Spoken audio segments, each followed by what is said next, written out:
Hey y'all, whether it's morning, evening, or afternoon, I'm just glad that you guys had decided to vibe out with yes. Hey y'all, if you're new, welcome. And for the ones that are not new to this but true to this, hey y'all, what's up, what's poppin'? I hope y'all feeling amazing, doing amazing, and just being amazing overall. And if not, it's okay, it's all right, my friends, because bad times don't last forever. Because after every storm, there is a rainbow, and you're getting closer and closer every day to that rainbow, pot of gold, light of the tunnel, whatever you prefer, okay? So, as y'all know, we are in May, and it's getting down to the wire. We're getting into June, but, before we get into June, that's a little summertime feeling, all that good stuff. May, we're still honoring and celebrating Mental Health Month, and y'all know I'm a big person that is a believer that strives for mental health within everything, especially within our community. And with this topic today and with my guest today, the mental health plays a big role within this career path as well. So without further ado, I want you guys to sit back, relax, and enjoy hearing the show or watching us. So without further ado, today I'm going to introduce our guest for today. A very intelligent woman who is passionate about a field that I'm also passionate about, and who is actually going to my alumni university. So without further ado, I introduce you guys to Dylan. Hey, y'all. So just tell us a little bit about yourself, and then we're going to go straight into vibing out with you today. So I'm Dylan. First of all, thank you so much for having me. We already follow each other on Instagram. I be watching the episodes, be tuned in. But I was just excited to talk about something that we both passionate about with social work. So I'm excited. Yes, I was when I seen her form, y'all, I was like, dang, that would have been also perfect to talk about too during March for Women's Month and Social Work Month. But it's okay because I feel like it's never too late to talk about social work. That's something that's really popular now, that people are now paying attention to and really taking seriously, because as students from undergrad going to master's program, and even before we even got into the program, we will always hear, social workers, they make no money. Oh, all they do is take away people's kids. Oh my God, I'm so glad you said that. That's not what social work is. Social work is really in all different types of fields. You got business social workers, healthcare, school social workers, mental health social workers, substance abuse. Social work is very broad. It's a very variety of social workers in the world. It's not just the ones that take kids away. You're thinking about CPS and DSS. No, it's multiple ways and aspects of being a social worker, as well as license. No, you don't have to have license at times, but they recommend you want the bigger bucks, get the license or whatever. But yes, social work is everywhere. Okay, so let's just get that out the way right now. So please stop thinking we trying to take your kids, because we're not. I love children. Everybody know that's my passion, to be a school social worker. I'm not taking your kids.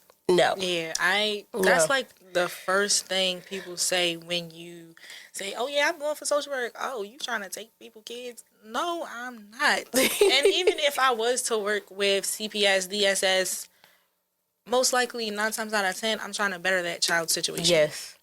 And not because I want to take the kids. Nobody should be taken away from their family, their mother, their father. But if it's bettering their situation, their health, everything, I'm going to have to do my job. Yeah. And going back, it's so crazy you say that, because going back to my paper, I did focus on child abuse and neglect. It's very, very heavy, and it's very a situation that's not being talked about as much. And as we've seen firsthand, it's crazy. And like Dylan said, we're not trying to take the children, but if we see something like child neglect is something that you can very see, from not taking care of your child and certain things going on. That's when we have to step in and be like, look, got to make some arrangements. And I seen it firsthand too, and I never thought I would have to see that, but it's this what comes with the territory. Yeah. So this conversation will go great, because it's so crazy. I did a paper in undergrad too about literally unrecognized child abuse, child neglect, and how it's so unseen, unnoticed in our community, especially. And it was rough writing that paper. It was just looking at the statistical part of it. I'm like, wow. because a lot of people don't even know the difference between abuse and neglect. So just getting between the basis of those lines, oh my gosh. Yeah. I was like, I don't know. Because then I want to work with kids. But on the other side of it, it's like, can my heart handle this? Yeah. So I've always been told, at times you're going to have to separate your work from your feelings. Yes. And and that's very, very hard, especially like for us to have a passion working for children. That's where they say for us all the time, you have to be empathetic, you have to have compassion, and you have to be able to listen to them. So if I got to do all of that, and then you want me to separate my heart from this? Oh, no. I'm not going to lie. Like, even at my internship as an undergrad at my old elementary and middle school, connecting with the girls, it just had me backtrack, like, when I was in their shoes in middle school. And it was just like, dang, oh, my gosh. And then, like, it would crack me up, too, because certain stuff I would say to them, they were like, what does that mean? What that mean? And I'm like, dang, I'm old. I never thought, because, when we were younger, like, dang, you're old. And now, like we're right there, and we're teaching them in the cycle, repeating or whatever. But working with children, especially within our community, and seeing how things are brought up, especially going back with Dylan talked about child abuse and neglect, it's one of the situations that's very sticky, that's not being addressed, and it needs to be addressed, because that's where most people will think of social work as just taking your kids, DSS and CPS. And seeing it firsthand with dealing with DSS and CPS, they get to the bottom of what's going on, because their main mission is to make sure the child is somewhere safe at all times, and trying to make sure that if it's some arrangement needs to be made, where can they go, who can go. And most of the time, the saddest sit downs I had, some of them didn't even have people, like family, to go to. And that's where it's like, okay, foster care becomes the next option, and that's a part of child welfare. But even that's not the best option, especially if you got siblings. Because I mean, they try to keep siblings together, but how well are they trying? And then it can go into age, like you separating kids from their brothers and sisters, and that can be hard on their mental too. My siblings are the only people I have, and you're taking them away from me. Yeah, like, it's just. The realm is just so big. Very. And it can go so deep. I don't know. Social work is... I'm going to be a social worker for life. Yeah. So, and the crazy thing is, social work is something that... It is so funny, from going back to the session I had with my friends, and my friend, her mom said she didn't think it was for her until she fell in love with it. Right. And it was so crazy, because I had that conversation too. Like, I had so many things I want to be in life. I wanted to be a lawyer, but it all impacted with children. But being a social worker was like, I don't know. But when I was like, okay, taking the courses, and I was like, okay, this for me. And then children, I'm like, okay, all right, we get in here. And it's like, sometimes certain careers will find you. And like, I felt like it found us, especially too, dealing with children in our community, and then where we're from. Hello? You got to have an advocate everywhere you go. Hello? Literally, because once again, this is Baltimore. This ain't nowhere else. And you really got to understand, the culture of Baltimore is so different from everybody else. So if you don't get it, you just don't get it. Everybody else going to get it, but you're not. And that's okay. It's okay. It's all right. It is. And I try all the time on here to give y'all a look, because like, y'all, I be seeing people listen from everywhere, give y'all insights and stuff, because it's needed. It's needed. Especially social media. Instagram plays a big part. And people be like, oh my God, this is good. No, let me give you let me give you a little different aspect, because I try to give nothing but the positive. Everywhere you go, it is going to be positive and negative. But we like to focus on the positive. And especially within social work, we're trying to do as much as we can positive, whatever aspect. Dealing with child welfare, social work, hospital, healthcare, anything, you have to make sure you're giving nothing but the positive. Yeah. Because it's a person, you have to make sure that it's good at all times. Because people also confuse social work and therapists. No. Yeah, you can be a social worker, but you can also be a therapist. You can do that together, but you can also do it separately. Mm-hmm. And I think a lot of people merge the lines with that too. I was like, I'm not a therapist, but I can be. Yeah. I can be. Because therapy goes into like a whole nother thing with psychology and the clinical part of it. So you really got to just do your research. Yeah. And figure out like the differences. Because there are a lot. There's a lot. It is a lot. Especially too, like seeing firsthand with working with social workers, counselors, psychologists, and there's psychologists dealing with a lot of numbers every day. Yeah. Every day you're dealing with a number. We're dealing with a caseload too, and it's mainly notes. Yeah. Because these notes travel, not even just with children, adults too. Mm-hmm. Adults, children, whoever you serve, you have to keep notes. It's called SOAP notes. You have to keep those notes together because you never know who may else see this. Yep. So if you're not a good note taker too, that's one thing too. It's like your crush.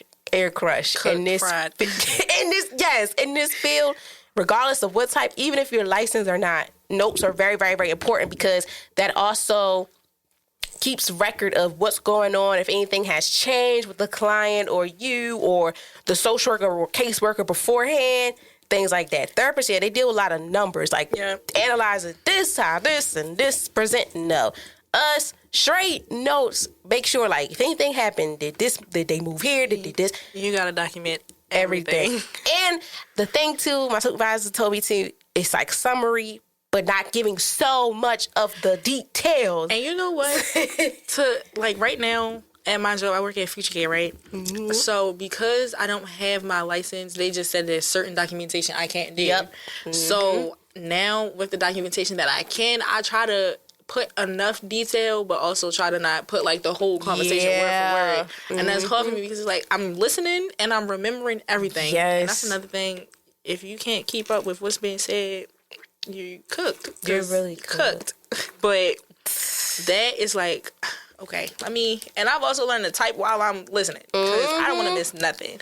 And you just really got to learn how to document correctly. But now I try to make sure I have all my I's dotted and T's crossed, especially now, like, because it's healthcare, the state comes in and they look at everything. Mm-hmm. They look at everything. So we definitely making sure we get everything covered piece by piece by piece so that we're not falling short on our department. But it is tough when you got a lot going on. Yes. And then what I love, too, with an undergrad, when I took field placement, my professor, she was on our behind about process recording. Process recordings help you, too, with it. Once you get into the field, it helps you be an active listener and type down. Because when I heard process record, I'm like, what is that? Like, process. I got to record what they say and then process it and type it. But process recording is basically, like Dylan said, when you're listening to what's going on, type it, but make sure you're getting the main stuff, like the main information. Because I'll never forget my first process recording I did it with my supervisor and a student. Because when you're an undergrad, you have to do nothing but group. Yep. Masters, that's when you get in the field, you do individuals and stuff. Can't wait. Masters, that's where the big boy, all right, you can take this, you can do groups and individuals, but undergrad is nothing but groups. And I ain't gonna lie, I loved it. That was me. Really? I loved group. I loved group. Gosh. I loved it because once you get a feel, I was working with children, once you get a feel of the children and stuff, it's like, okay, and you know who's who, it's like, all right, I know what's going on today, I know what's gonna may happen today, and then just like the flow of it was just like, oh my gosh. And then right after a conversation, I'm a real big active listener and I'm nosy too a little bit. So it's like, it was so good for me. And then like right after they'll leave or whatever, it's like, okay, this what happened, this the topic, this da-da-da. Now individuals, my first individual one, oh God, that thing was like 5-6 pages long. And our process recordings had to be at least 3 to 5 pages. Mine was like 5-6 pages long, because depending on the situation too, dealing with children is like, goodness. Now, healthcare, that is something that I want to dig a little deeper into, and I'm glad Dylan mentioned that, because at one point in time, when I did my research for Morgan social work, I'm like, okay, healthcare make a lot of money, because my mom's also in healthcare. My mom is too. So it's like, when your mom in there, and they like, yeah, you'll be a social worker at this place. It's everywhere. But then I was like, because I worked at a future care too. And when I had just started community college, I did dietary. So learning about their diet, everything like that. And when the dietitian would come down, it was rare you ever seen a social worker. And I would always ask, just ask the questions, because I was going to school for it. And then I was like, nobody really giving me what I want to hear. Yeah. So now hearing a student that's in the profession and everything, how does that go? Like, everyday type of environment. Oh my gosh. Honestly, I'm not gonna say future care it's definitely a learning experience, especially because I got the job soon as I finished school. But it's definitely a learning experience just working with the different residents and just seeing like different cases. It's a skilled nursing facility, so they have short-term and long-term care. And the long-term care I'm pretty familiar with, because I did my internship at Autumn Lake during undergrad. Yeah. So I just felt like, dang, I got the experience from that. I can do this. I can handle this. Now, when I first got there, and then you also got to think I'm new. Yeah. So, and these residents, they older residents, like they older adults, so they not gonna be open arms as soon as I get there. They gonna be like, "Who are you?" And that's kind of how it went. Yeah. My first couple of weeks, I was getting fussed at every other day, but you learn to like get past it. That's another thing. Yeah. My supervisor told me you gotta have tough skin for this job. I said, "Oh, please believe, please believe I do." So it's just, I don't know. Really. You really have to have a heart for it. You really have to have a passion for it. Because working with older adults, they do have a lot of different stuff going on. We have residents in there who are facing homelessness, who don't have like anybody who come to see them. So, and then another thing, a lot of the residents hear social work, and then they think we're supposed to do everything under social work. So, like the Social Security and stuff like that. And then we just have to redirect, like, we don't handle that realm, but we do have, like, our business office can handle that realm. So, that's always where the line is crossed, too. I don't want to say crossed, but that's where it get blurred. Because they're like, okay, well, what do you all do? And it's really, we're just the in-house social work. So we really just handle the issues that's in the building. Like, if families have grievances, that's what we following up on. And that can be a toughie as well. Families, it's the different circumstances for each resident, whether they're there long-term care, short-term, like what got them in there from the beginning. Families can definitely be tough to handle. But I've learned to have thick skin with them as well. Because quite honestly, I don't blame families for coming in and having concerns, having questions about like the care that their family member is receiving. But at times they can come off a certain way, like aggressive. And I get it. But again, this is what I do. Please, like, at least try to let me do my job a little bit. And then, I don't know. Honestly, older adults are just like kids. They just like kids. Yeah. And it's somebody at our door every day. Miss Dillon, Miss Leona. I don't do that. But we try to answer the questions to the best of our ability. Try to do everything we can for them, because everybody got something different going on. Yeah. And they really just need answers. Not need, but they want. They need and want these answers. And if nobody else giving it to them, then we're the first ones they coming to for literally everything. Whether it be nursing, dietitian, and it is so crazy, because like it's for, she's not lying. It's happening hand in hand. Like even dealing with adults and children. Like for children, anything dealing with stuff for counseling, I don't know that. Like high school choice, I don't know that. No, I know I'm here to make sure you. Choice was hard. Right. Not hard. It was easy. I knew what school I already wanted to go to. Because my supervisor, I seen it firsthand. I was like, huh? You be surprised because when they hear social work, it's like, all right, you wear, and the crazy thing is we do wear so many hats under our belt and we don't know it, especially dealing with adults too. Like going back what Dylan said, the families coming in there. As a person that worked on the opposite side of it, I seen families would come in, give the social worker hell. Oh my gosh. And it'd be like, sometimes like certain stuff we cannot really talk on because it's not in our department. Especially like when she mentioned too, if it's nursing, certain stuff is like, I can't talk about it unless the nurse had reported to me. Right. And social workers in general for every field are mandated reporters. So if something was to happen and the social worker didn't report it, the nurse didn't report to the social worker, it's like, I don't know what to do, especially within the family. Yes. That is another thing. I'm not going to say names and stuff because, HIPAA, but I had a resident, they was getting down and dirty. Oh, jeez.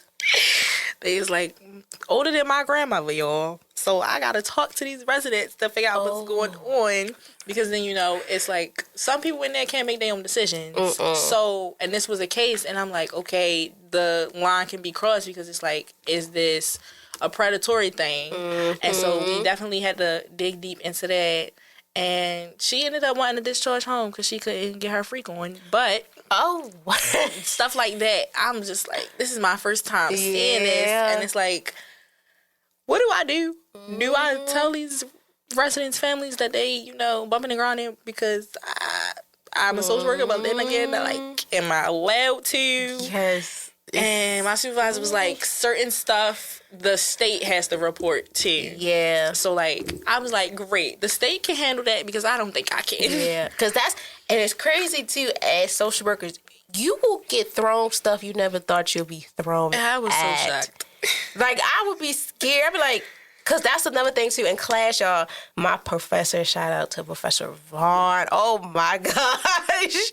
She used to put the metal to the metal with me. These questions, I be like, because she said, for example, same thing with a student, if like we just go on real life scenarios, if it was to happen, because my professor was also a school social worker and she has her own clinical and stuff like that, therapist or whatever.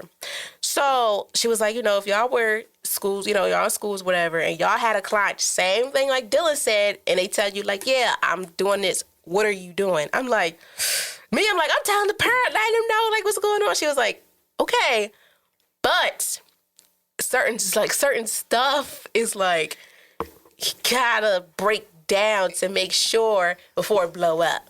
Now, if it was something like a situation happened, if the child was to have a child, then yeah, that's like everybody need to be involved. But if just one thing, it was just like, okay, how would you handle this? You'll talk about it, let them know the safety, da-da-da-da. But me, I'm like, it's a child. She doing this, she doing that. Let her parents know. Yes. And she was like, oh, but I love the passion, but wait. We got to break it down. And it's like certain stuff we can handle, and then certain stuff is like, it has to go this way. Because going back to that mandated report, it's like, it's for real. And then also, too, dealing with both nursing and dealing with children. What used to grind my gears is if the person that's either a nurse or a teacher see it first, they're not reporting it. They report it straight to the social worker. I'm like, and that's what is blowing my mind too, because you are a nurse, you are a registered nurse. You're supposed to report it first. Yes, and because you've seen everything. You literally seen piece by piece what's going on. All we can do as the social worker is to guide you on making the report to the board. Yep. Like, for example, with that situation with Dylan, if the nurse seen it, help her or him, guide them into how to handle it. Same thing for a teacher. I'll never forget my first ever staff meeting I had to be on, and we broke down the Baltimore City handbook rules, because that's when child neglect and everything. Yep. They were like, so if something happened, with little Johnny and whatever, I got to report it right away and not tell you? Yes. You report it because you seen the incident. I can't report it right away because I didn't see it. Right. Unless if we're there together, yes. But if you seen it, I'm here to help you on the phone or on the iPad, the computer. Yep. This to say this, to say that. Because that's where also, too, they take that in as notes. Because that's when CPS, DSS, whatever, come out there and the board, state, everybody going to figure out what's going on to do the investigation. And trust me, I understand, too, for teachers and nurses, doctors and stuff. It's like, okay, I don't know, but it's a learning experience. Because sometimes they're scared, too. Because I seen it firsthand. They're scared because, like, all right, I'm reporting this, but how do I go? And it's okay to let the social workers help you, but I'm not doing it for you. I'm not at all. I'm not doing it for you. No, we're not doing it for you. The nail on the head, because honestly, me and my supervisor, we feel like we're doing everybody's job on top of ours. Yeah. And future care is a fever dream, y'all, not gonna lie. But it's like, I don't know. And it's really a lot of the nursing that goes into it. Because my thing is, I'm young in there. Mm-hmm. Everybody in there is older than me. Probably like the same age as my mother or older. And that's the thing, too. I talked to my mother about, I'm like, bro, I'm about to become a social worker. We'll have our license fresh out, 23, 24, whatever. Literally. Working with children and adults, especially adults, they gonna look at you like, how you gonna help me? I got a license. Hello? Like, I would do some admissions and I got the degree. Yeah, I'm the social work assistant. And they like, social work, you look real young to do so. I am young, but I got my degree. Please. I have my degree. I have my education. And I'm continuing my education. Please do not take that for granted. I'm smart. That's one thing that is talked about what is not, like, for us and we're young black women in the field. You don't see a lot of black social workers. You don't. Because that's the thing, too, when people, especially dudes, oh, my gosh. You tell a dude you better be a social worker, or you take kids away. No, I'm not, dummy. No. I'm like, no. Like, oh, my gosh. And then they be like, what's the purpose? And then you break it down, they still laws. It was like, you know what? It's a learning experience for everybody. Yeah, it stressed me out. But I love the field so bad, and like I'm still learning. I'm still grateful for being able to learn new stuff. But that nursing, I'm gonna have to come back to that because I can't. They stress me out so bad, y'all. Like, I don't know. They think they don't. They think they know how to do my job. I be like, hey, same thing too. Like when I did my internship I was in a hall, like, I loved how my old elementary middle school had, like, broke down a hall. It's nothing but people that work with barely the social, like, basically the social science. Mm-hmm. Everybody got the degree, the license. IEP chair people, you got your counselors, your social workers. We're all here together. When the teachers come, they break it down this stuff. I be like 504 plan, stuff like that. I'd be like, do you know what it is? Right. Like, do you know if they have it? And you break it down.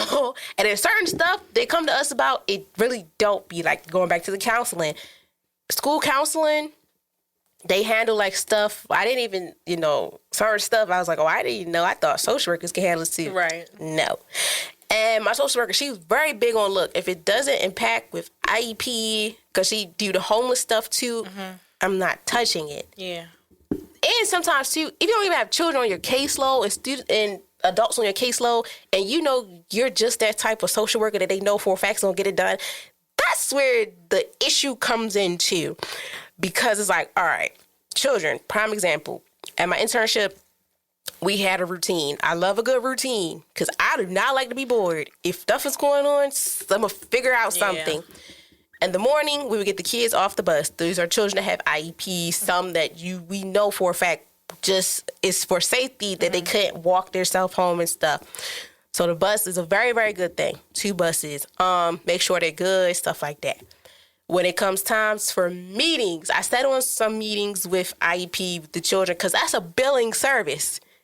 And certain stuff like dealing with children and adults, it's billing. if it don't get done, that money is down the drain. And that's the services that they need, that people be like, for what though? It's needed. Especially when in school, it's so bad because, excuse me, they only get 30 minutes. Because, if you take up most of the children's time, it's a whole other ball game. Prime example, when I did what I did for the girls, I had 6th grade girls, and I would do groups with them, helping them with emotional support and helping them like self-esteem, affirmation stuff. And lunchtime was the only time that I could really do it because that's their time. And I'll never forget one session I had. My students, once you get familiar with your clients, your students, whatever, they put it in your hands and they don't want to leave. And they don't want to miss a session. One day, I don't know what happened. It was just like, I'm not coming. Such and such said this. Excuse me. Somebody said he was going to give me this. Now, one thing I learned, within my case management class, when it comes to us social workers, case managers, whatever, promising your client something is a big no-no. Don't make no promises. That you cannot keep. And everything that I tell them, I make sure, I'm going to try. Don't try out there a lot. Because promise, they're going to eat you up for Phil. Especially children and adults, too. Especially older adults. They be on me. You tell them you promise you're going to get, and they don't get it, the whole world is like, you're nothing to them after that. After that, it's a done deal. They don't want nothing to do with you. They don't want to work with you, and that's it. No. And I seen it firsthand, y'all, and it threw me for a loop. Because I was like, it was a good day. Halloween right around the corner. So I'm like, okay, we ready to have some fun. No, it was Thanksgiving. We're like, we gotta have some fun, They ain't show up. I said, why y'all ain't show up? And what did I miss? Right. And it wasn't my fault. My supervisor was like, it's not your fault. It's also, too, within the staff, when you make the promises, it affects them for the things that they're supposed to be focusing on. Right. It just goes through the roof. Right. And she said, too, now, if this was a billing situation, the same thing. Even the kids that have IEP or just not, they sometimes be like, I don't want to do it. And then sometimes it makes it hard. Even with adults, it makes it hard because it's like, now I got to reschedule this and try to tie it in so I won't get in trouble for the bill and everything like that. And when that happened, y'all, I was crushed because I was like, what did I do? And then I talked to them. Well, some of them was like, it's not your fault. It's such and such was like this and this. I said, okay. And y'all, it had me like, dang. This what comes with the territory, though. And then sometimes going back to the training that we had to do for them, we had to even let them know mandate reporting, and you can't promise these students everything because they're on your butt, they on you, and then it affects the whole day, and it makes us like, dang, what did we miss? So I can imagine for adults. And the nursing home. They stress me out so bad because it's we really, what we really do, we really handle, I don't want to say we only do discharges, but that's a main factor in what we do. So I'll never forget one resident, he was there, and mind you, he was homeless. And so he was supposed to be going back, he was supposed to discharge to his previous shelter that he was in. Mind you, this is probably my second, third week of work. So I'm still trying to get familiar with residents. Please, I just thought it. Please give me a second. But he was supposed to discharge. Mind you, he's on dialysis, so we also set that up. It's a lot of new stuff. When I say this has been a great learning experience for me, I really am grateful for it because now I know how to do stuff that I didn't even think I was going to have to do. Setting up dialysis is a process, and I know how to do it now. Setting up Coumadin clinics, stressing. And then I had a discharge. I was in there by myself one day, and this was when I first started. I was in there by myself. Oh, and no. They, my second week of work, my supervisor went on vacation, and she was gone for a whole week. And they said that they was going to have somebody come in there and help me. That man was only in there for 2 days out of the week to help me. And we had a resident who was discharging, and he was on dialysis. At this time, I didn't know how to set it up. So I'm like, I don't know. But I tried my best, and he got up out of there.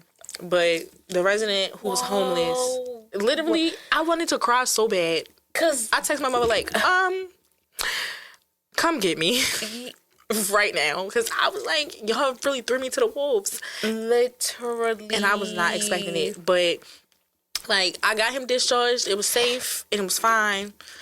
But a lot of times it don't go that way. Like, we have scheduled discharges, and then we also have unplanned discharges. And now, with the unplanned discharges, they can go either way. Yes. They can be safe, or they can be unsafe. And when it's unsafe, everybody's looking at social work. Because why is it unsafe? Listen here. It's unsafe not because of us. We go based off of nursing and rehab. Yep. And rehab. A lot of times, it's the skilled nursing side because they're there for rehab. So, you know, when they come in, we get the discharge plans from them. A lot of these people are planning to go back home alone, home with family. And then a lot of times, they get in there and it seems like they're making progress. But then when it's time to discharge, the rehab team's like, oh no, we prefer that they either stay long-term care or assisted living. And then they don't have that conversation with them. And I was about to say, that is a big, big issue. Yes. Like, y'all, I've never did healthcare social work yet. Like, I ain't gonna lie. Like, the thing about, too, like I said, going back to social work, it's so, like, a variety. Yep. You could do anything. Yep. When you have that degree, license or not, you can really go anywhere. Anywhere. I really feel like I'm glad I'm getting this nursing experience now because, woo, Chile. Like, they don't have, the thing, if rehab doesn't have that conversation with them. And I feel like that is a conversation that they need to have because y'all are working with them hands-on to get them back to their baseline so they can go home. So we go do it. And they like, oh, no, I'm not doing long-term care because that's a whole nother process in itself. I don't want to go back to an assisted living. Why would I go to an assisted living? I have a house. I get it because if I got a house, I'm paying bills. Why am I going to an assisted living? So it's stuff like that that makes it difficult for us, too, because that's a difficult conversation to have with somebody, especially if they have kids, if they have bills that they still paying for. Oh my gosh, I'll never forget. We had this one resident. She came in and she had a daughter. Her daughter was in middle school. And she was there for a minute. She got a discharge date from her insurance company. And she appealed and she won. Cool. But rehab was recommending that she stay long-term care. And we was like, that's not... We already know that's not going to happen because she already told us she has a child and she is the sole caregiver for her child. So then that goes into us having like a lot of AMA discharges and they don't like that. Yeah, that absent without lead, all that stuff too, y'all. Against medical advice, they don't play about that. Every time we say, oh, it's AMA. Well, what can we do to make it safe? A lot of it is not on us. It's on the clinical part. Like, they feel like they can go back home and take care of themselves. Who are we to stop them? And communication is key on anything within social work, regardless health, children, whatever. Communication is key, especially within health field, because I'll never forget too, my professor brought in a hospital social worker, and she did the same scenario. A lady was in the hospital. She was in there for down there a year. Yeah, we see it all when in the nursing facility. It's like some residents come in from the hospital. They'll be in the hospital for months and then come to us and then instantly have rehab say, oh, yeah, long-term care. So then we have to have that conversation and it's like, that's not going to work for them. Because honestly, that won't work for me either. I've been in the hospital for months to a year. I come here thinking once I get better, I'm going home. And then you telling me I need to stay here long term? Absolutely not. And then going back to also too, when they're in their right mind, they have the option. They have the they have the right to say what they want, what they don't want. And I mentioned that too because when the social worker gave that scenario to the class, I was like, my grandma went through the same thing. I'm like, they have the right to say, look, I want to stay, I don't want to stay, or with rehab, now too with future care also, you can do inpatient, outpatient. Yep. But certain stuff too, like going back to communication, is very key, because also within the healthcare, the social worker and rehab, everybody just needs to be on board, especially with that within the discharge, so it won't be no AMA, all that, because it's serious, y'all. Like, I worked at a future care, like I said too, but I was on the dietary side, like the food stuff. But as a person that is nosy and was going to school for like learning like human counseling and stuff, I'm like, bro, this patient cannot leave right now. If accidents are happening, they're falling, and then too, you got to think outside those walls, you don't know what's going to happen. Right. And then when a social worker like us come in, we're doing what's best for their care, because our job is to make sure, okay, we are obeying what they want. Yep. Or trying to make an agreement with them to understand, look, I know you want to leave, I know, but think about the safety. Because also, too, my dean, you'll probably meet the chairperson, hopefully. She was a hospital social worker. Mm-hmm. She said it's been times where she would have to try, it felt like make a deal type situation for the safety of the client. Yeah, that definitely happens too. I really feel like I find myself trying to reason with residents all the time. Like, we don't have a discharge date from your insurance yet, so are you willing to wait until that date comes? Just to work on rehab a little bit more so you can get back to that baseline. But a lot of times these residents, like you said, they in their right mind. So they have the right to say, I'm not staying. And that's where confusion comes from too, because our administrator, he's very involved as well. And so we have this morning meeting called PDPM. I forget what it stands for, but it's basically when we look at the clinicals for all the residents and like their discharge dates from therapy. So most of the time, the dates from therapy are just projections. And so we have to go based off of that. But oh my gosh, that threw me off. I'm sorry. Look, like, I never seen this happen in the studio. I just like, oh my gosh. But yeah, we have to like go based off of those dates. And so a lot of times we are reporting pretty much every day. So when they ask what's the discharge plans, we tell them, and then they say, oh, well, that's not going to be safe. And then we follow up and say, well, they already made their mind, and they're set on going home. And then they right mind too, because I'm not gonna lie, y'all, when social work, and I thought, okay, it's everywhere. As a person that worked in the nursing home, like just dietary wise, I was like, I don't know if I can be a social worker for the elderly, because I like, even with dietary wise, and like I seen the stuff Dylan is talking about from the outside, and I just be like, they gonna eat me up alive if I was a social worker. And then it's so funny because like you never know what to expect, regardless of what environment you're in for social work, whatever clients you're working with, small, older. You gotta be prepared for anything, because you can have a chill day one day, and then the next day, it's a full moon in there. And you run around like a chicken with your head cut off for real. Yeah, and that it's happened a lot. I don't know. Nursing, healthcare is definitely a field that you gotta be prepared to work in as far as social work. Just because of everything that come with it, like it's issues from nursing, issues from dietary, and everything falls back on social work. So you gotta get used to that too, because it happens. It happens. And I had to get used to it, because I'm talking to my supervisor all the time, like, that's not our job. And she's like, yeah, I know, but they think it's our job. So it's really that part too.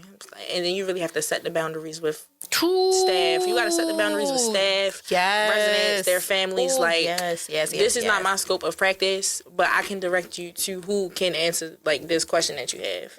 And a lot of times they don't want to take that for an answer, but you still got to do it. No, going back to seeing firsthand with dealing with setting the boundaries. When you come to social work, they teach you in your university empathy, compassion, active listening. Setting boundaries is a big one. Even in your personal life, you have to make sure you transform that into your profession, especially as a social worker. Setting the boundary on what you can take and what you're not going to take. If my title is a social worker, my job role in healthcare, making sure discharge, the client got this, got that. School social worker, I deal with IEP kids, I deal with 504 plans. If I pick up doing homeless stuff, that's it. I'm not doing your job because it backfires on me if something's not right and we're getting into it. Yes. I seen firsthand, especially when social work is a field that's mainly with women. So you'll be shocked sometimes, like they say too, you have to leave your feelings at the door. But sometimes, don't get me wrong, we all go through the motions. We're seeing it through school, social work, healthcare. You're on your feet. You sit down. If I'm not sitting down, I'm running around the building all day. Man, if you even get a chance to sit down, probably to bite something or drink something. Hello. And it's ever so rare. And I'd be lucky if I can get a sip of water. What? You're on your feet constantly because you're doing your job, making sure your client is getting the stuff that they need. And the thing too is, as social workers, we make sure the clients is getting what they ask for. Their rights are being served. We're not forcing them to look, gotta do this, gotta do that. No. Yeah. Because that's what they think too. Oh, you're making me. I'm not going to make you do this. Because too, that's where the compassion and empathy come in. You got to put yourself in their shoes. And that's where too, even within healthcare and with school social work, people be like, it might not make no sense. Put yourself in the client's shoes, the child or the adult. Yep. Safety is a big thing, especially within our city. Safety is, you got to make sure your head's on a swivel. Because say, for instance, if dealing with a discharged person and it don't seem right, that's going to backfire on you. Yep. Because you also got to make sure, too, you save your tail. And safe is called safe face. Yep. Even in the hospital and dealing with medical field, nursing home, hospital, private practice, you have to make sure you're saving your face and making sure that you're following the book. Yep. If not, you're doomed. Yeah. Same thing with children. And it's definitely going to come back to you. What? One way or another. Yep. And then when you get your license, your license online for everything. Exactly. Like everything you do, you have to make sure you're doing it right. And that's what I love too. If you're a person that knows to the T, set that boundary. Like, look, as a social worker, this is what I'm here to serve and what to do. I don't do that. Yes. That's not me. Maybe I can help you, but I'm not going to take it on because once you do that, that's your caseload now. Right, yep. And I'm so glad you brought that up. I'm really glad you brought that up because, like I mentioned, we get a lot of homeless residents. Mm-hmm. And we just recently had a guy come in from out of state. He was from New York, and he was here handling his business or whatever. He got a discharge date, but I don't know, the homeless part with us to work on is also tough too. Because finding shelters are not as easy as people might think it is. You can't just walk into a shelter and say, I need help. So with us, we have to call the Maryland shelter hotline. And then you got to put in a whole referral, and then they go through their separate shelters within the city. But that's difficult for us because they don't even answer the phone. And that's a big issue, especially within our city. Baltimore is so big, but stuff gets so small. Yeah. And as social workers, some of us, I know some friends that just graduated of mine, they're doing social work stuff, but as a social worker, regardless, we're doing case management stuff. Yep. And finding those resources for our clients is so hard. It's difficult because it's very difficult and most hard. times we have them, most times we don't. And if we do have them, they're limited.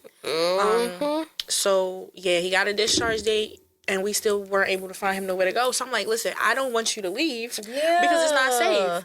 And he looked me dead in my face and said, the streets are safer than shelters, which 9 times out of 10 can be the case because, you know, you hear the stories about, like, issues with stealing, aggression, stuff like that. But even still, it's my job to do my due diligence to get you somewhere as safe as possible.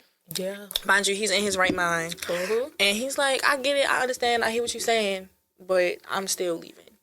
And he left. The next day, he left, and that was it. But we still try to do our due diligence, you know. We order any equipment that they may need. We set up home health, at least so they can try to, like, continue to get nursing and physical therapy, occupational therapy. But, like, stuff like that is really difficult. And I feel like now we got to have at least, like, 9 or 10 residents in there that's homeless. And when our staff ask about, like, what we're trying to do to get them out of there, it's, like, the same thing. It's literally repetitive, like, we have to go through these processes, but it's difficult for us because they're not really assisted. So it's a lot. Nursing, you really got to be ready for it, because it can be a different like field than what you're used to. You just got to have the heart for it, honestly. And then the tough skin, honestly. Because older adults, they can be mean. Yeah. They can be mean. Yeah. I done got cussed out, told them getting sued. Oh, so you gotta be able to take it to the chin, honestly. Yes. Even with children, like, that's kids is mean too. Like, y'all, I as a person that I am, and I tell people all the time, when you gotta be articulate in every field that you are, because I swear, and then with any client, old, young, little, baby, you have to meet them where they are. Yep. Children, baby, meeting them where they are. The girls, it wasn't as, I was a little bit scared. I ain't gonna lie, because some of them were bigger than me. It'd be in the 6th grade. And I was like, oh, God, like, they the sweetest as pie. Right, well, they the sweetest ones as pie. They the ones that become attached to you. From conversations, they get a feel of you. You know, they go, my first session, y'all, I'll never forget. It was a half a day they had. They would mug and be like, who the hell is this lady? Why are we in this room? Mind y'all, my office was very small, but we made the best out of that thing, okay? Man, first day, half a day, I had journals, everything for them. They was like, who is this lady? But then we did little, like, test runs. I would see them every other out the week, one day out the week and stuff, and just vibe. And then they was there. The boys, y'all, that's the ones that gave me the blues. One day, because certain schools, they do indoor and outdoor arrival. One day, it was kind of a little cold, and I was like, they need to be inside. And they told me to let the kids know they outside. I was like, hey, good morning, y'all. Unfortunately, it is outdoor arrival, whatever. This little boy like, what is what? I said, hold on. The little voice in my head was like, don't cuss that boy out. Cause don't jack him up enough, man. I'm about to yoke you up. Who are you talking to? I said, and the thing too is, even by us being young, we still look like little babies to them too. Yes. And they think that they're talking to one of their peers. Listen here, I'm young, but I'm not old either. I'm right there in the middle. Right. So, man, I can meet you in the middle if you want me to. But it was early in the morning, so at that, y'all. I had to be there at 7:45, and they had to be at school by 8 o'clock. And some of them get there early. And some of them who get there early, they can go downstairs, get their breakfast or whatever. Y'all, it's early in the morning. I'm thinking to myself, I'm like, it is cold. This little boy just really told me what you said. What? And I was like, it's outdoor arrival. You know, your teacher's gonna get you. Have a nice day. I walked by my way, decided and got myself together. But it had me like, who the heck? Like, yeah. Oh, it's like that. It's like that with the old folk too. This man, he told me I needed to do something, and I told him I cannot do that. And he said he's going to sue me for $150,000. Oh, jeez. And I walked past him and I said, you won't get it from me, so you can try. But it's like, sometimes you can't even be paying attention to what some of these residents are saying. Half the time they're just saying random stuff. Then, like, sir. Do you look like I got $150,000? No, I'm in if school I did, too. I would not be right here right now. I'd be on somebody's island. But the mouths, they slick. You gotta be slick back a little bit, not gonna lie. In the most professional way in the most professional way as possible. Because I'm telling y'all, just dealing with clients, especially with older and children, once again, you have to be articulate as possible. Because sometimes, too, when you get really close with the children, they start saying some stuff. You be like, all right, you can't say that around me, please. It was so bad, y'all. For sessions, I got a picture of the board. I left the board at the school, so it would give the kids a little type of sense of momentum of remembering. But y'all, it just throws you by far. Yeah. Like, did you just say this to me? For real, please relax. Yeah, kids. I can't wait to start my job with these kids. I'm so excited. Starting with that, y'all, this is the main topic that we want to discuss. Dylan wanted to point out how it is to be a young social worker and a social work major, and we hit that. Now she's transferring to the National Treasure from workerThe University. I'm so excited. And she is going to be, her concentration is going to be school social work. Y'all, before we recorded, we had a whole full-blown conversation, y'all. And it was bad because, I'm not going to lie, like I tell y'all, everything is raw and uncut that I do. Even with the vibe I would guess, this is natural habitat stuff. Yep. I was like, oh my gosh, our worlds has reversed, flipped. I did undergrad HBCU. I'm doing grad school at a PWI. She did PWI for undergrad, and she's going to the HBCU for her master's. And I told her, you're going to love it. You're going to love it. I'm so excited. I can't wait. But when she said she changed it from healthcare to social work, for school social work, I was like, whoa. Yeah. We got to hear this. Like, what motivated this? Because when I started school, I already knew what my major was going to be. Like, I already know I want to do social work. Cool. So then, all right, what you going to do when you graduate? I want to work with kids. What? Why? Because I like kids. Like, they're easier to talk to in a sense. Like, Jesus. I can't sit and have no long conversation with an older adult. Because at one point, I'm going to have to say, I have to go. But with kids, once you get used to them, once they get used to you, it's like, I got a little bonus brother or sister, honestly. So that's really been the main thing. I wanted to work with kids since I started real life, middle school, and high school. And I know that sounds crazy because it's like, whoa. Bless your heart. You're jumping in the deep end already. Bless your heart. I don't know, babies. Give me the babies.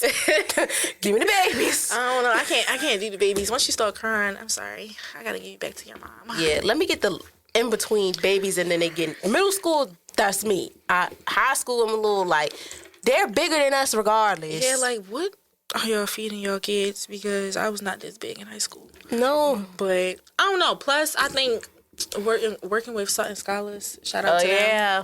I think they gave me a little bit of experience anyway because I was an 8. And when this was my first time starting, I was an 8 and they gave me the 12th graders.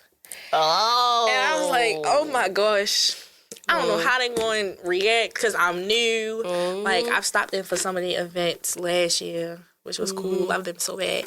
But how are they going to feel with me being there every day? I was like, oh my God, I'm nervous. Because 12th grade, it's senioritis. I don't got to do nothing. They grown. They ready to go. Like, I don't blame them because I felt the same way. I'm done with school. But at the end of the day, program was great. I loved literally all of them. And then it's really the comfortability with the kids and them, and vice versa. Like, if they're comfortable with you, they're going to talk to you about anything. Yeah, and that's very, very important within working with any field, dealing with clients.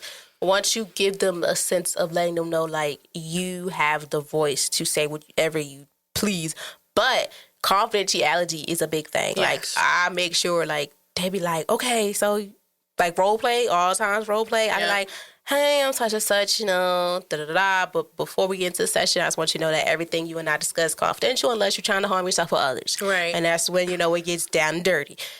thank God, knock on wood, so far I haven't had to deal with that. But sometimes it may happen because, life is life. Yeah. Life be happening and people have, And be life and hard. Yeah. We get it. But we also want to make sure, we keep safety plans, everything on deck, regardless for our clients, because it's life. And we understand that things get heated and it gets turned up and rowdy. Yeah. So, y'all. I'm excited. I can't wait to start school. I'm so pressed. I can't wait. I told my homegirl, as soon as I get on campus, I'm getting a hoodie. Oh, baby, I gotta get me a little piece of merch. I know it's gonna be like an arm and a leg, but I tell people all the time, go to Sam's Club. Most of my merch is from Sam's Club. Yes, Sam's Club has Morgan gear. Even some college stores online, black boutiques like Black and Scholar. That's how I got my sweater. Man, that sweater was like $100 for homecoming week. But I digress. I wear it proudly. So baby, I'm really just so excited. I can't wait. I've been wanting an HBCU experience from undergrad, so I can't wait. I'm finally finna get it going. Can't wait. Oh my gosh, it's worth it. Like going to a HBCU is worth it. It's so worth it. I'm not gonna lie. I'm gonna miss my university, but I'm most definitely gonna be back. So. Yeah, I'm going to be back. I tell people all the time, too, you need help, anything, look, I got everything in here. Like, my classmates be like, can you help me with this? Do you remember this? All right, look, here. So, that's what I love, too. At HBCU, you get those connections with your people, and y'all be, like, unstoppable. Yes, like, being at a PWI, it was all right, but, like, my class was actually really tight-knit, surprisingly. We had, like, two guys in our class. Yeah, that's how the majority was girls, and a lot of us, it was a mix, but majority of us were black girls. I'm like, oh, I love this. Yeah. And we believe we was helping each other out as much as we could. So I'm so ready to get that feel. Yes. Oh my gosh, I'm so excited. You're gonna love it. I ain't gonna lie. Like as a transfer student, it was scary, but it was fun. It was fun, even though they gave me headaches. But most of the headaches sometimes they would come from just the assignments. Yeah. But we just thugged it out and we got the grades and it paid off. So I tell everybody, do what's for you. Go on to school, HBCU, PWI, whatever. Yep. As long as you get what you came here for, it's worth it. But also have some fun in the meantime. Yes. Practice that self-care. Set them boundaries. Yep. And you'll be just fine. You'll be just fine. And I feel like Dylan will have a very good time at Morgan because we have our new building. So you get the feel of that. Okay. And masters, the professors, they're older, but they get it cracking. Okay? They get it cracking. And you're going to really love it. Like, trust me, everything is going to go all right. It's going to be all right. Yes. You're going to love it. I don't know. I'm not even nervous. I'm just excited. They said orientation in July. I will be there. Oh, yeah. I can't wait. Mm-hmm. Get me on campus already. Yeah. It's super dope. It's super dope. I love when people talk about education, especially because you don't see a lot of people going back to school and just even going for grad school. Yep. Like, a lot of people do stop at their bachelor's. And then, especially, I'm glad you hit that. I know we running out of time a little bit, but you hit the part of going back to school. Yeah. Especially with our class graduating during the pandemic. I was fighting for my life, but I stayed because I'm not used to, I can't do work on the computer every day because then I'm not going to do it. No. So, and I did see a lot of my classmates, like, go for that 1 year and then, like, figure out that this not for them. That's fine. And I say that to everybody anyways. Like, school is not for everybody. As long as you figure out what you want to do and, like, you progress with that, that's fine. Yes. So, shout out to all the men, too, going back to school. Yes. Oh, my God. So proud of y'all. The timeline of black men going to school, getting certifications and stuff. I was over there like, so proud of y'all. Like, just grad season in general just fills my heart because it's like, it's so hard. A lot of people be counting black people out for literally everything. So to see our demographic graduating from schools in our city, let's start there. So I'm so proud. I don't care who it is. If you on my timeline, I'm liking it. I'm commenting. I don't care because you deserve to be celebrated in this major accomplishment. Yes. I just love grad season so bad. Yes. It just made me feel so good. Yeah, so shout out to all the grads out there, the ones going back to school, because y'all, I'm not going to lie, since school been over, I've been bored. I'm working and doing the podcast, but it's like, dang, I ain't got to worry about 11:59 no more, nothing. But when you go back, like, I'm excited. I'm nervous because I'm going to a PWI. I'm nervous. I'm so nervous. It's like, once you get in that HBC life, it's like, they... but I got faith. I'm here for it, and I'm gonna make the best out of it. As you should. So, y'all, this was so lovely. This was a great conversation. So lovely. Thank you so much for coming on here to talk about social work. I cannot wait to hear how Morgan gonna be treating you. I see you at homecoming. Yeah, I can't wait. It's going to be my first Morgan homecoming. I see you at homecoming. I'll be an alumni. I'll be like, dang, I feel old, but I'm so young. But y'all, not gonna lie, I probably just, I'm like, I'm probably go back for another degree. I don't know yet. Because, when you young and you in school and that's your drive and you love, like, education, I'm so passionate about it, you be like, all right, I'll get a PhD. For real. I can just keep going.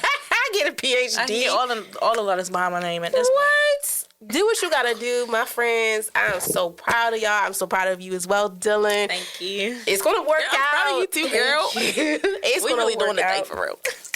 It's going to work out. It's all going to make sense. If y'all don't remember one thing, just remember, set them boundaries. Self-care is a must. Empathy, have empathy, have compassion, be an active listener, but also just do what's best for you. Okay?